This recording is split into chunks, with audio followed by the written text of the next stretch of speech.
Hey guys, welcome to the last episode of my solo run through Siege of Dragonspear.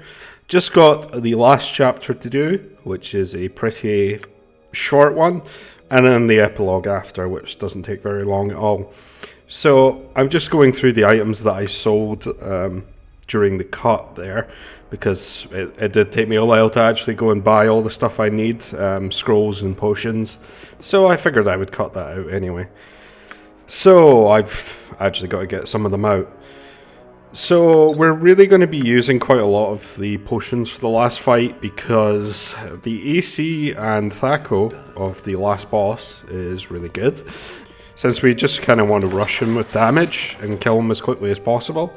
There is a full plate +1 here, but since it has a enchantment on it, we can't wear it along with the Amulet of Protection +2 I have, so it's kind of pointless for us. So I just leave it there. There is a few demon packs you need to clear on the way to the final boss, but it's nothing too major. I think I just use a combination of either arrows of detonation once again, oil of speed of course for haste, and the wand of summoning for some bodies to get in the way. Worth noting is if you put the spectacles on in this area, there is a devil and a solar, I believe, that you can summon, and you can fight them both if you want. The solar especially is quite nasty because I believe she dispels on every hit if she hits you. And she does crushing damage for some reason, even though she has a sword, which is kind of strange, but whatever. You don't really get anything for doing those events. If you speak to the demon and fight him, he'll give you a +5 longsword, but it is cursed. And what will happen is, when you put it on, you can't take it off without using the remove curse spell. And even though it's a +5 weapon, every time you hit something with it, it reduces it down by one enchantment level at a time, until you probably have a regular longsword, so it's pretty much pointless. But it's a nice touch. So this area is very short. It probably could have been a lot longer, I think, but really there's only this last back here at the end to fight, and the demon here will give you a choice of some weapons, and I think it's a helmet. If you kill these mobs here and then answer his riddle, make sure that you don't aggro him here, otherwise he will just attack you. And I think he will just attack you if you get the riddle wrong as well, so I am taking a bit of damage here. I do use the Ring of Regeneration, which is nice to throw on every once in a while. But yeah, the main thing he gives is the +3 longsword, which is actually a really good sword, and he has a +3 staff as well. I don't know why you would want the helmet, really, because literally there's a few more enemy mobs and then it's the final boss. So this longsword has a chance to slow. Unfortunately they do still get a save, but since I probably want to have that in my main hand anyway, it doesn't really matter.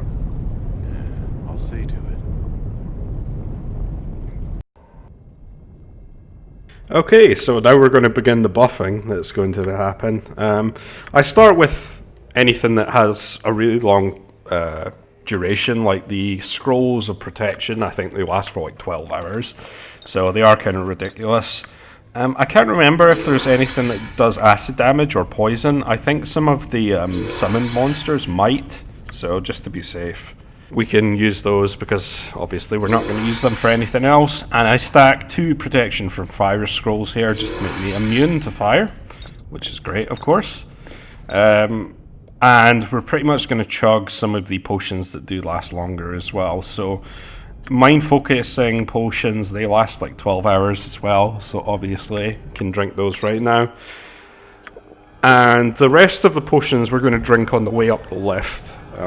You do have some time before you actually reach the top. And I also bought some scrolls of mirror image and stuff like that. I also put stone skin on now because it lasts for 8 hours. So I bought some scrolls that we can just use in combat to kind of make it easier and wear the full plate at the same time. Obviously, I'm going to want the strength potion because he does have quite a high AC, or well, I guess a low AC.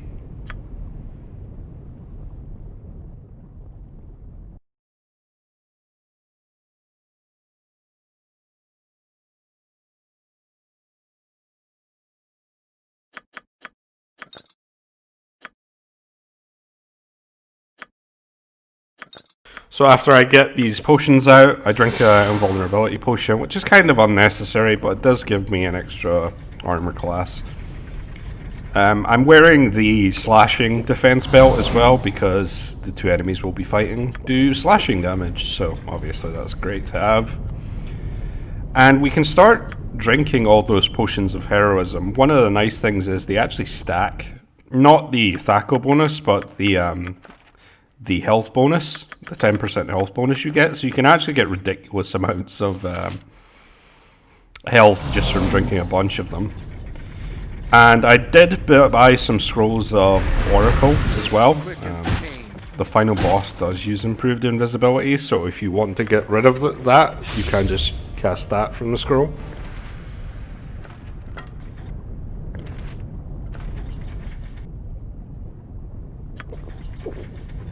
There's 3 of these groups of mobs that spawn on your way up, but they're nothing special really, so I'm just taking the time to drink every round.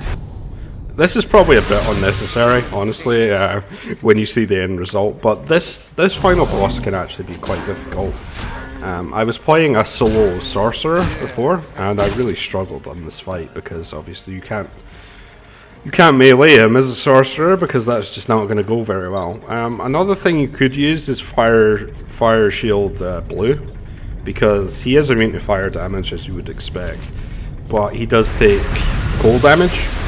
But if you have fire shield up, he needs to hit you to actually deal the damage. So I'm going to have such a high armor class that it's not really going to matter. And I end up casting improved invisibility as well. Maybe a bit early, but still.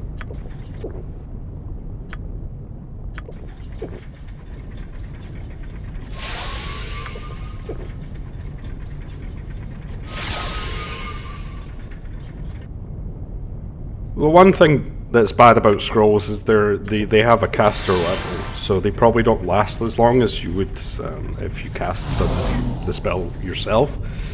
So you may have to use quite a few of them. Belgarm does have 6 of every scroll, I think, so it's not too big a deal, I don't think. And you can also stack potions of regeneration if you end up needing them.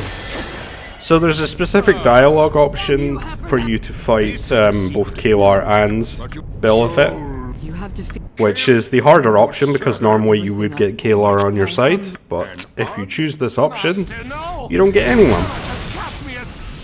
So I think I end up trying to kill Kalar first because she is rather annoying, but you're going to see how quickly they actually go down. Unfortunately my mirror image ran out like immediately after the fight had just started, so I'm gonna have to rebuff.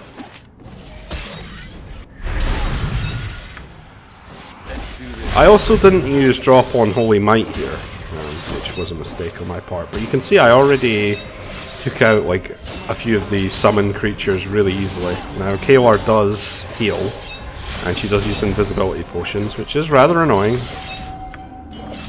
I end up using Oracle here. That's just a quick way to get rid of invisibility and then take her down.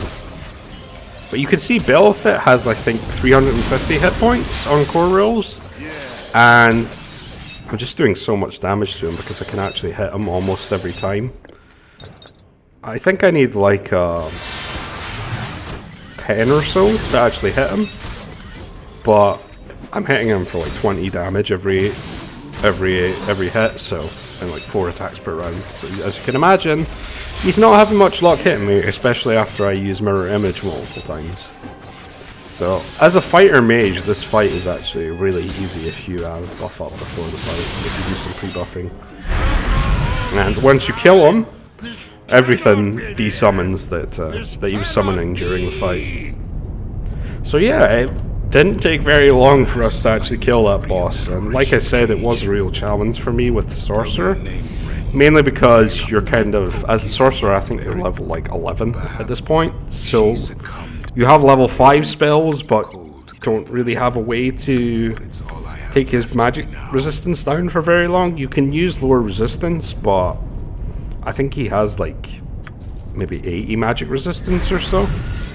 So you can take it down for a bit, but then after so many rounds he's just going to revert to having magic resistance. Yeah, he has 80. I'll just check that. So it is very difficult as a mage, at least in my opinion. I don't know if there's maybe an easy cheese strategy you can use, Hold your fire. but as you can see, it's much easier as a fighter mage. Our forces are sweet. So we're just going to go through the epilogue here. There are some fights here, but they're pretty much nothing special, and you'll easily be able to do them if you're able to kill Belvet solo, obviously. So I'm probably not going to say too much. There are some items you can pick up, but it's kind of pointless at this stage, because they aren't going to transfer into Baldur's Gate 2, even if you were going to import your save.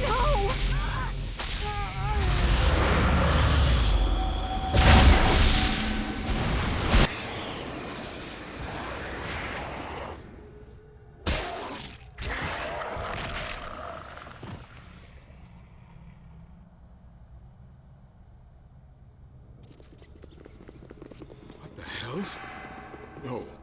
Gods! No! What have you done? There's only... May the gods help you.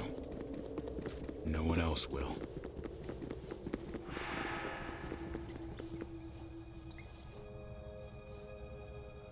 In the name... What would you have me believe? An innocent girl lies dead at your feet. Your hands are red with her blood. I will do what I must.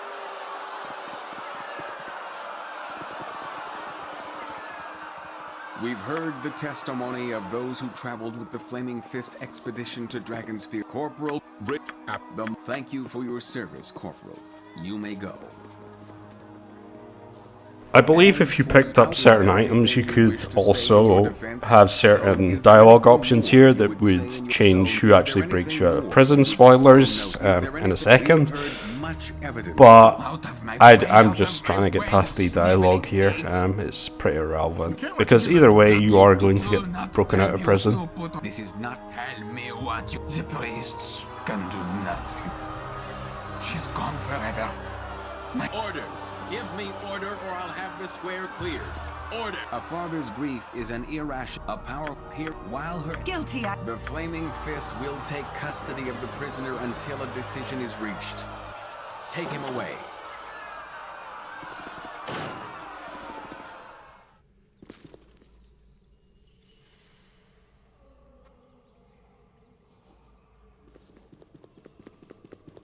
Good morning.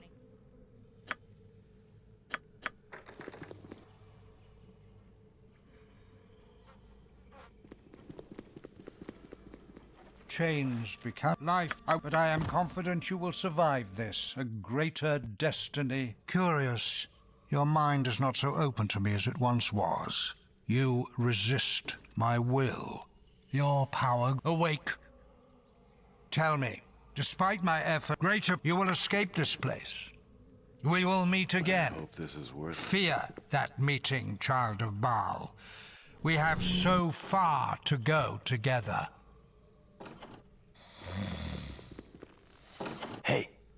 Hey, wake up. Wake up and move your ass while you still got an ass to move.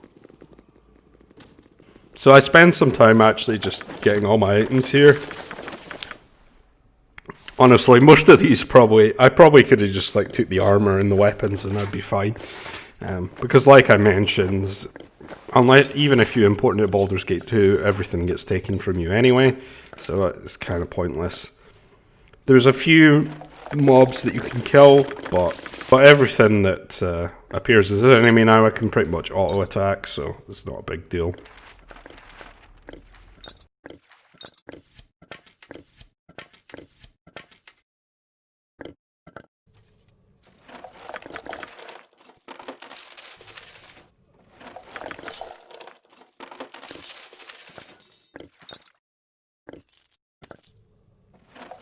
Over here. You can get out to the basement. I hope this is worth its done. Through here.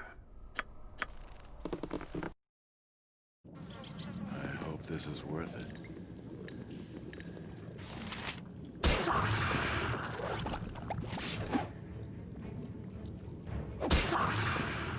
Let's do this quick and painful. So this is the first sewer map here. There's a bunch of carrion crawlers and there's a few Flaming Fist officers, but aside from that there's pretty much nothing. There's also a key here.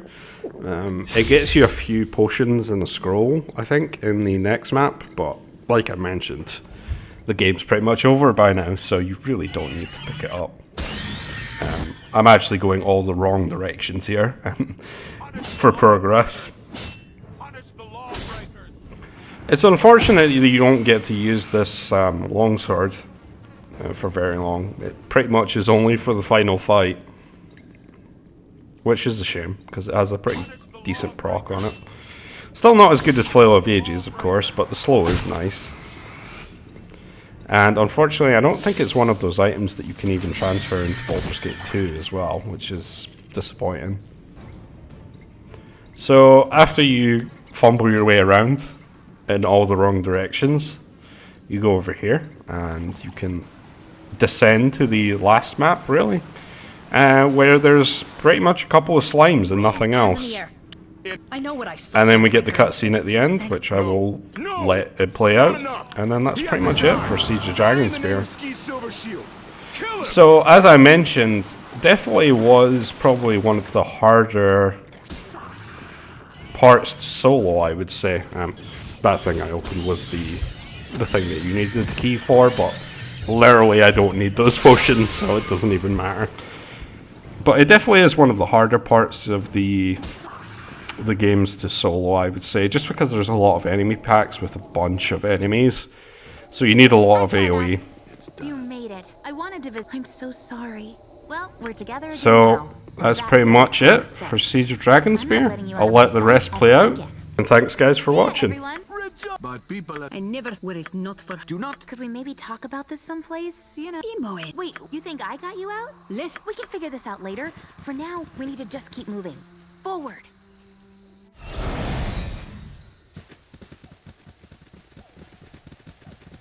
I'm pretty sure the flaming... I think we could all use a rest. Hey, do you feel a little off?